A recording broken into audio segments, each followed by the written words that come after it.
Bonjour, bonsoir, peu importe le moment auquel vous vous joignez à nous pour cette émission enregistrée dans le cadre du Printemps des beaux parleurs. Je me présente, je m'appelle Valérie Deschamps. Je suis contente d'être là pour vous présenter cette émission de défi. Émission de défi de compteurs. J'en ai tout qu'un à lancer tout à l'heure à Jean-Philippe et à Marc-André. Ça en reparle plus tard. J'espère qu'ils vont être capables de relever le défi. En fait, j'ai pas vraiment peur, mais on sait jamais. Mais juste avant, on vous a concocté un conte à relais, le flûtiste de Hamelin. Soyez alerte, c'est un conte qui se promène un peu partout. Ça bouge en masse dans vos yeux. Vous allez avoir du plaisir. On se reparle tantôt. Il y a de cela bien des années, dans le village de Hamelin. Un village un peu bébé plus loin, là, mais c'est pas tant grave. La grande tourmente s'est présentée par un beau matin. Vous imaginez, là, le soleil se lève dans le ciel, puis au moment où c'est que le soleil se lève, vous voyez au loin, dans les chemins, dans les champs, puis un peu partout, en direction du nord, vous voyez une espèce de vague. Ça ressemble pas mal à ça, une vague comme grisâtre, foncée, un peu noire, qui avançait vers le village. Bien sûr, tout le monde commence à se poser la question, essaye d'aller voir qu'est-ce qui se passe. Le premier à revenir au village avec la question, avec la réponse, c'est le charretier. Le charretier qui, lui, était parti faire sa grande tournée matinale, d'aller porter toutes les bonnes affaires à tout le monde. Puis à un moment donné, il est venu comme pour traverser un chemin. Et en voulant traverser le chemin, il y avait une marée, justement, qui passait en face de lui. La marée, c'était pas de l'eau. Non, c'était des rats. Une marée de rats qui était en train d'envahir le village au grand complet. Puis là, bien sûr, hein, tu regardes à gauche, tu regardes à droite, les rats, ça cherche la nourriture. Fait que là, bien sûr, on avait des rats des granges en train de manger tous les grains des récoltes qu'on avait ramassés. On avait des rats dans tous les caveaux, hein, en train de manger tous les légumes qu'on avait ramassés, qu'on avait cueillis.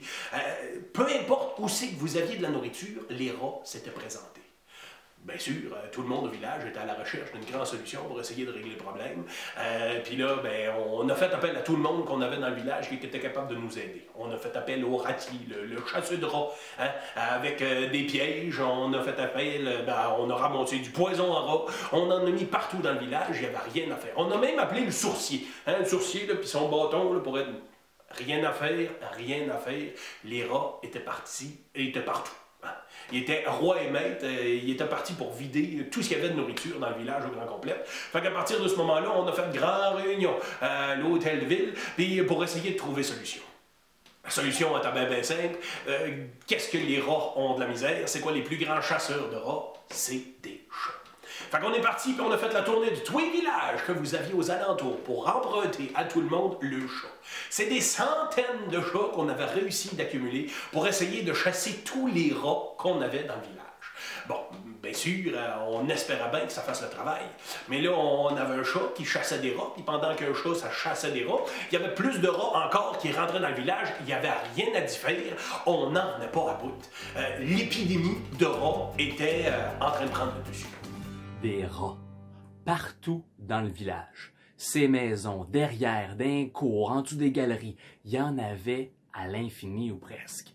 Le monde, ils sont découragés. Tous les habitants d'Hamelin se disent « Qu'est-ce qu'on va faire? » Je veux dire, on peut pas rester en confinement toute notre vie. Il faut bien qu'on sorte de là un jour. Il faut bien qu'on se débarrasse de nos rats. Il faut bien qu'on règle le problème de notre village. C'est qui peut s'occuper des problèmes dans un village? C'est le maire. Fait que tout le monde s'en va voir le maire du village. Puis, un après l'autre, ils vont dire au maire, ils envoient des lettres, il faut faire le travers les rats pour dire au maire, il faut que vous fassiez de quoi? Monsieur le maire, sauvez-nous des rats. Le maire, il dit, je suis un simple citoyen comme vous autres, au final, là.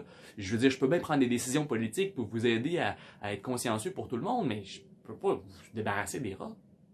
Jusqu'au jour où, un certain vendredi, un grand homme, mince, inconnu alors dans le village, arrive avec son grand chapeau, son vêtement rapiécé, et puis une flûte dans un de ses sacs. Ce monsieur-là, il s'appelle Pierre.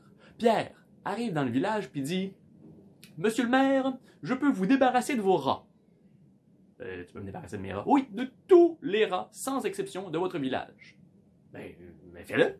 Oh, je vais le faire, mais à seulement une condition. Quoi? Ben, il faut que vous me payiez, évidemment. Je vais te payer tout ce que tu veux. Ah, ben, faites votre offre. Je vais donner 500 000 pièces d'or si tu nous débarrasses de tous les rats dans le village. Très bien. Notre flûtiste s'installe donc en plein cœur du village, sur la place du marché, à travers des centaines de milliers de rats tout autour de lui. Puis tout le monde confiné chez eux regardait par la fenêtre, voir qu'est-ce qui allait se passer. Prend sa flûte, s'installe, puis se met à jouer un air de flûte. Bon, je vous jurerai pas, là, vous comprenez qu'il joue un air de flûte. Ça fait qu'il commence à jouer son air de flûte, une mélodie que personne n'avait jamais entendue. Une mélodie spéciale. Le flûtiste venait de commencer son travail. Merci Rémi, merci. Et le joueur de flûte. Un air que Rémi ne voulait pas vous faire, mais que moi je vais oser. Je vais oser, on a acquis les doigts. Il commence, il crie, parce qu'il faut crier quand tu joues de la flûte. Roxane, et quand il fait son air de flûte, les milliers de rats qui sont dans les greniers, les caves, un peu partout, qui sont dans les gouttières, ça sort par des trous, ça s'en vient s'agglutiner, ça s'en vient se masser autour du joueur de flûte. Pierre, le grand joueur de flûte, à les enchanter, puis à se faufiler à travers la ville pour sortir, pour aller sur le bord de la rivière. Et j'ai fait mes recherches. À Hamelin, c'est la rivière Weser. Pour te donner une idée, c'est un peu comme la rivière du Saint-Maurice, mais complètement différent. Puis il continue. Puis il rentre dans l'eau. Il avait enlevé ses pantalons, il était en bobette, la rivière jusqu'aux cuisses, et les rats à suivre Pierre dans la rivière, puis il joue, puis là, patauger dans la rivière pour être autour de lui. Puis il en voit un qui n'est pas rentré, puis c'est le dernier, puis il dit qu'est-ce que tu fais là? Il est où le roi des rats? Va le chercher, ramène-le. Il dit oui, je vais aller le chercher, il est trop vieux, il ne peut pas marcher. Et puis il part, puis le rat, il va chercher le roi des rats, puis il traîne comme ça par la queue. Puis il te le ramène, puis il rentre dans l'eau, puis il continue à jouer. Roxane, puis il arrête de jouer. Il arrête de jouer. Tous les rats qui s'étaient agglutinés dans la rivière, ça débordait. Ben, ils ont arrêté de patauger, ils se sont noyés. Puis le courant a apporté, comme une rivière de rats, un rat de marée qui est parti. Puis Pierre, de Hamelin, le flûtiste, ben, il est allé chercher la récompense. Puis, hop! Merci, Maf. Pierre avait enfin réussi sa mission. Tous les rats du village avaient disparu. Il n'y en avait plus aucun, ni dans les garde-manger, ni dans les chambres des enfants, ni sous les placards. Les rues en étaient débarrassées. Même les rats des égouts avaient disparu. Les gens, pour la première fois depuis des semaines, pouvaient mettre le nez dehors. Tous ouvraient leurs fenêtres, ouvraient la porte de leur maison. Et même si en regardant le village, ils le voyaient dévasté par les rats qui étaient passés par là, ils étaient enfin heureux de pouvoir le reconstruire ensemble. Les plus ennuyés dans tout ça, c'étaient les chats, qui, après avoir été réquisitionnés des semaines pour chasser les rats, se retrouvaient un peu, sans emploi. Notre Pierre, pas fou, la première chose qu'il fait, c'est direction l'hôtel de ville, retrouver le maire pour récupérer sa récompense. 500 000 pièces d'or. C'était beaucoup plus que certains villages lui avaient proposé. « Monsieur le maire, j'ai rempli ma part du marché. J'aimerais pouvoir récupérer ma récompense. » « Non. »« Si. »« Non. »« Si. »« Non. »« Mais enfin, on avait un marché. Si vous ne me payez pas, je vais aller me faire payer à l'heure. » « Essaye donc d'aller faire te payer ailleurs, mon petit. On verra bien si on va te payer. Maintenant, quitte mon village, beau preneur de rats. » Pierre, complètement déconcerté par ce qui venait se passer, prit le chemin pour quitter le village. Le pire, c'est qu'il n'arrêtait pas de se faire suivre par tous les enfants du village, qui n'arrêtaient pas de lui crier en boucle l'insulte que le maire lui avait faite. « Beau preneur de rats, beau preneur de rats, beau preneur de rats !» Et c'est ainsi que cette insulte s'enracina si profondément de son esprit qu'il ne pouvait plus jamais s'en débarrasser. Une chance que tu as l'aide du courant d'air de l'Atlantique, Tara, parce que je suis pas sûre que ça se serait rendu de France, cette cuillère-là. C'est sûr que Pierre, il est insulté, hein, se faire crier des insultes comme ça par une horde d'enfants, c'est insultant, mais il est aussi fâché parce que perdre 500 000 bananes, c'est beaucoup d'argent. Donc, c'est sûr qu'il n'était pas content. Mais il n'était pas en grosse colère parce que Pierre avait plus d'un air dans son sac. La semaine suivante, le vendredi qui a suivi, on a vu réapparaître cet énergumène-là en plein milieu de la place du marché. Encore une fois habillé, un peu délabré, mais cette fois-là, à midi tapant, on vit un chapeau apparaître sur la tête de Pierre, un grand chapeau type aventurier, beaucoup trop grand pour sa tête, qui était de couleur pourpre, avec un petit rappel de brun, avec une plume du genre d'oiseau qu'on voit passer ces temps-ci dans le ciel en forme de V, ou bien dans les champs, en train de grignoter les graines dans les champs du Québec. Pierre, à ce moment-là, décida de sortir une flûte de son sac, une flûte qui n'avait absolument rien à voir avec celle qui lui avait servi pour les rats. Là, je vous dis tout de suite, vous n'aurez pas la chance de m'entendre jouer de la flûte. Moi, je laisse ça aux professionnels, à ceux qui ont du talent, mettons. Ah, Marc? Donc, les enfants qui étaient là, un peu partout sur la place du marché, ça jouait, ça chantait, ça criait. Les parents, ça jasait, ça travaillait. Et lorsque les premières notes de l'air de flûte de Pierre se sont mises à résonner sur la place du marché du village d'Hamelin, on a vu tous les enfants, les jeunes comme les moins jeunes, s'approcher de Pierre et s'attrouper alentour de lui. Ils ont même commencé à fredonner l'air de la musique de flûte de Pierre, comme s'ils connaissaient cette chanson-là depuis tout le temps. Les parents qui ont vu le spectacle se produire ne comprenaient pas trop ce qui se passait, et c'est à ce moment-là que Pierre a décidé de partir vers le chemin qui menait vers les bois à la sortie du village. Les parents, complètement impuissants, voyaient leurs enfants partir deux par deux en suivant Pierre en fredonnant l'air de flûte. Dans le fond du bois, dans le fond de la forêt, il y avait une caverne qui était là depuis des centaines d'années, qui, on avait l'impression, attendait Pierre et les enfants. C'est à ce moment-là qu'on a vu, justement, Pierre et les enfants s'enfoncer dans la caverne. La couleur pourpre du chapeau disparaît dans la noirceur de la caverne, comme l'air de flûte et les fredonnements d'enfants disparaissent dans le silence de la caverne.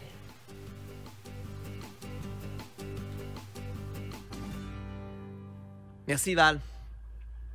Tous les enfants dans le noir. On pourrait croire que l'histoire se finit là. Mais le flûtiste voulait se faire payer. Donc il ensorcelle les enfants encore plus. Vous ne bougerez pas. Vous n'émettrez aucun son. Vous resterez dans la noirceur jusqu'à ce que quelqu'un vienne vous libérer. Cela voudra dire que j'aurai été payé. Et voici notre cher flûtiste qui sort de la caverne, fier du coup qu'il venait d'accomplir. Avait-il vraiment tous les enfants? Eh bien non. 2 enfants étaient restés à l'arrière. Un boiteux et l'autre sourd n'avaient pas été ensorcelés comme les enfants. Mais ils ont vu le flûtiste sortir de la caverne et se sont dit que tous les enfants du village d'Hamelin devaient être là. Alors ils se sont rentrés dans la caverne, mais il faisait noir, pas un son, pas un bruit, difficile de se repérer. Ils cherchèrent à gauche, ils cherchèrent à droite, et il a beaucoup de difficultés à trouver. Pendant ce temps, notre cher flûtiste est arrivé aux portes du village. Il voulait aller voir le maire, fier, mais il fut interpellé par les parents qui venaient de perdre leurs enfants. Ils le reconnurent. « C'est toi qui as kidnappé nos enfants! Tu mérites qu'on te batte à coups de bâton, à coups de fourche. Venez, tout le village et tous les parents, en colère, ramassèrent fourche et bâton et courèrent après le flûtiste qui, pris de panique, laissa tomber en arrière de lui sa flûte. Il courait beaucoup plus vite que les parents et put disparaître à l'horizon. On ne l'a plus jamais revu. Sa flûte, en tombant, par contre, se fracassa sur le sol, ce qui eut un effet instantané dans la caverne. Le charme fut rompu. Les enfants, tous groupés, apeurés dans la noirceur, se mirent à crier. Le charme ainsi rompu, les enfants, le boiteux, put enfin aider les enfants. Il est revenu avec tous les enfants au village et il fut accueilli comme un héros. Pour le récompenser, le maire décida de lui remettre une belle grosse médaille en or, comme de quoi ça peut servir. Il était maintenant le héros libérateur. Je ne sais pas si vous le savez, si vous connaissez des conteurs, vous le savez probablement, un conteur, ça parle tout le temps, ça parle vite, ça parle beaucoup.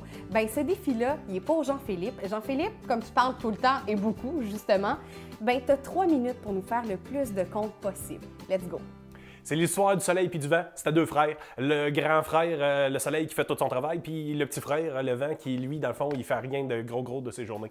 Imaginez-vous donc que le petit frère voulait toujours jouer avec son grand frère, le grand frère, lui, il voulait pas vraiment. Fait qu'à partir de ce moment-là, éventuellement, là, après l'été, le grand frère était tanné. Fait qu'il a dit, pas de problème, tu veux que je joue avec toi? On va se lancer un défi. Si jamais tu gagnes, je vais jouer avec toi. Si jamais tu gagnes pas, tu vas t'en aller puis tu vas me laisser faire mon travail un peu. Le petit frère accepte. Fait qu'à partir de ce moment-là, le défi était le suivant. Il suffisait d'enlever un manteau à un passant qui passait là. Fait que le petit vent est allé souffler alentour, essayer, mais plus il soufflait, plus la personne avait froid, puis plus elle resserrait son manteau. À partir de ce moment-là, dans le fond, le grand frère, lui, sur son bord, il s'est rien que mis à chauffer. Il faisait tellement chaud, le passant a enlevé son manteau. Le grand frère avait gagné, le petit frère est parti. Puis là, il semblerait que depuis ce temps-là, ils se font se défiler à chaque année, puis c'est depuis ce temps-là qu'on a des étés indiens.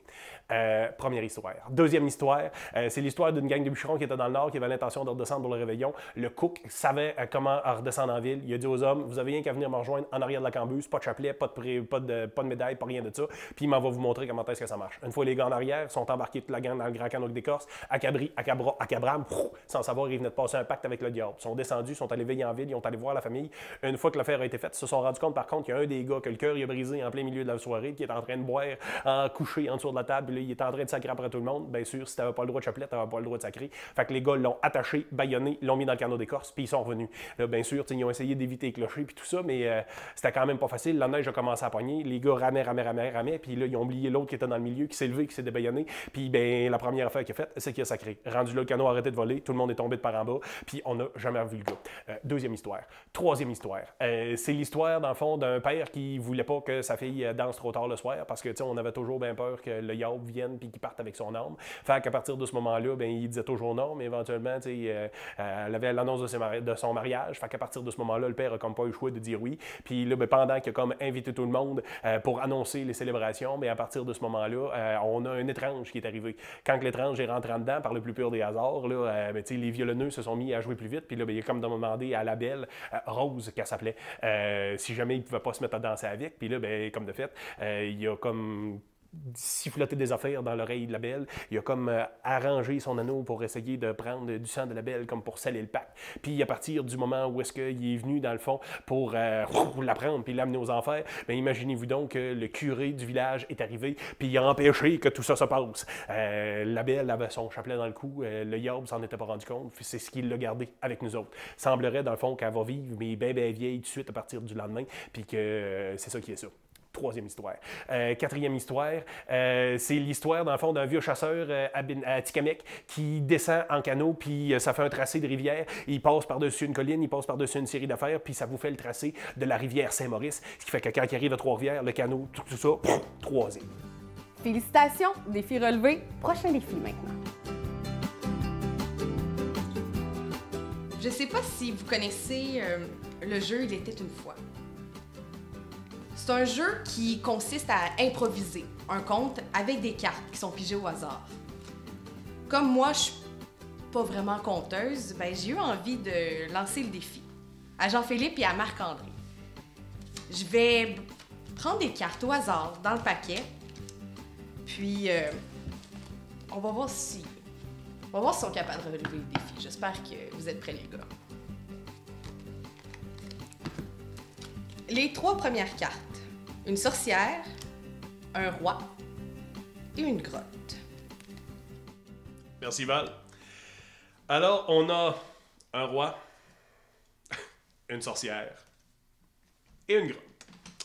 Donc, dans un royaume lointain se trouvait un roi.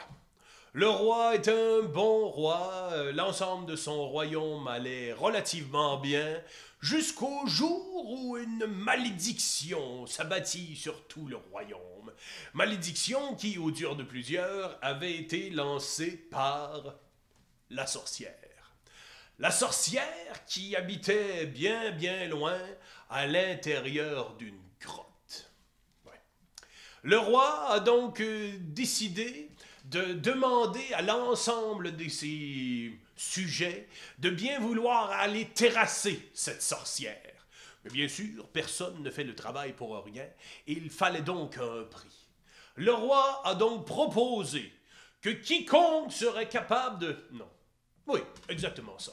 Quiconque serait capable de terrasser la sorcière à l'intérieur de la grotte se mériterait, oh l'honneur le plus grand, se mériterait la main de sa fille. Une jolie princesse d'une chevelure bouclée, dorée.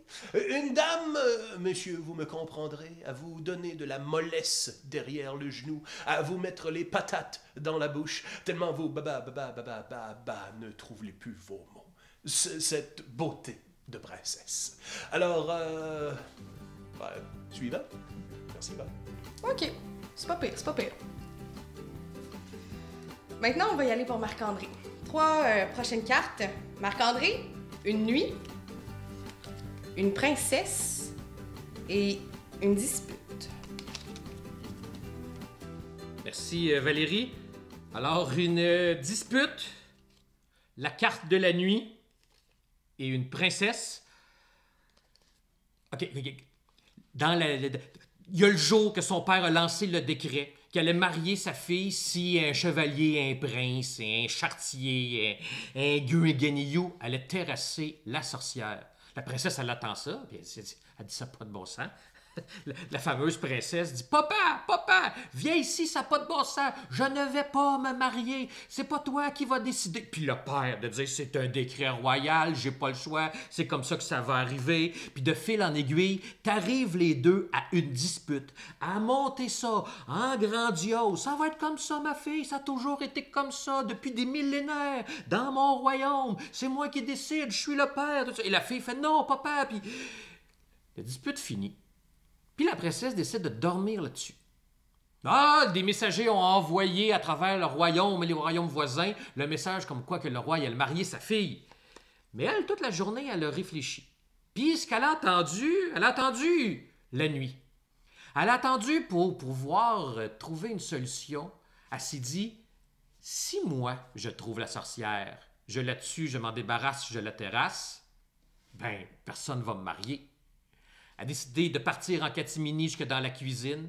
Dans la cuisine, elle a ramassé un petit panier, elle a mis 2 petits pots de beurre, une petite galette, parce que c'est comme ça que ça se passe d'un conte. Elle s'est rendue jusqu'au pont-levis pour sortir en pleine nuit. Et quand le pont-levis a été baissé, ben c'est le tour à JP. OK, ça se passe bien. Les 3 prochaines maintenant. Perdu, un animal parlant et une montagne. Bonne chance. OK, merci. Bon, on a une facile, puis 2... bon, en tout cas. Une montagne? Ah, on a déjà dit... Non, on n'a pas dit ça. OK, ouais. Perdu. Et puis, un animal parlant. Donc, après avoir traversé le pont-levis, la princesse a traversé les champs, les villages, les forêts, les rivières. La princesse s'est promenée partout dans le royaume à la recherche de la fameuse grotte de la sorcière. Le seul petit problème, c'est que la princesse n'était pas souvent sortie de son château. Comme la princesse n'était pas sortie souvent de son château, elle était perdue. Donc, notre princesse était perdue, puis là, pendant qu'elle était perdue, elle était perdue dans la forêt. Et puis, à l'intérieur de la forêt, oui, à l'intérieur de la forêt, un animal parlant, un renard vient croiser notre princesse et lui explique. Dans le fond, on veut savoir un peu qui elle est. Oh, petite princesse, mais qui es-tu? Qu'est-ce que tu fais perdu ici? Toi qui es si belle, tu es bien, bien loin de ton château et tu ne sembles pas vraiment être une bergère ou une paysanne. Je suis perdu, pauvre renard. Je suis ici à la recherche de la sorcière qui devrait être cachée à l'intérieur de la grotte. Et j'essaie de la trouver pour ne pas que mon père me marie au premier inconnu. Oh, mais c'est une quête bien noble, charmante princesse. Laisse-moi t'aider. Alors, la grotte de la sorcière, eh bien, elle est bien facile à trouver. Elle se trouve à l'intérieur de la seule montagne de tout le royaume. En plein cœur de ce royaume se trouve une grande montagne, avec de la neige sur le dessus, et à l'intérieur de celle-ci, un seul sentier monte, et à mi-hauteur de montagne se trouve la grotte de la sorcière.